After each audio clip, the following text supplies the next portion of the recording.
தமிழ்நாட்டில் உழைத்து வாழும் மக்களே, உழைத்து வாழும் மக்களே, பரம்பரையாய் உழைத்து வாழும் மக்களே, திமுக மானங்கெட்ட கட்சி போல் பல பாவம், திருட்டு, கொலை, கொள்ளையை செய்து அசிங்கமா இல்லை, கேவலமா இல்லை? அந்த மானங்கெட்ட கட்சிக்கு ஓட்டு போடுவது கேவலம், அசிங்கம், அருவருப்பு.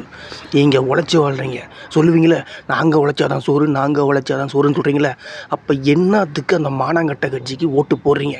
அந்த மானங்கெட்ட அந்த பேரை சொல்கிறதுக்கே அருவருப்பாக இருக்குது, அசிங்கமாக இருக்குது. கரூரில் பல பாவத்தை பண்ணிவிட்டு போஸ்டரில் சிரிக்கிற கேவலமான ஜென்மங்கள். நீங்கள் என்ன திமுக கொத்தடிமையா?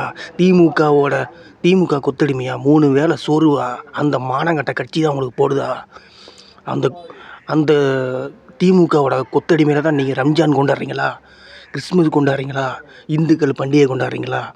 உங்களுக்கு மான ரோசம் சூடு சொன்ன இல்லை இருக்குதா இல்லையா? இருந்தால் திமுக கட்சிக்கு ஓட்டு போடாதீங்க. திமுக பல லட்சம் பல கோடி ஓட்டு காசு கொடுக்கும், வாங்கிட்டு நம்ம தமிழை வெட்டி கழகத்துக்கு ஓட்டு போடுங்க. இதை தான் நான் உங்கள்கிட்ட கேட்டுக்கிறேன்.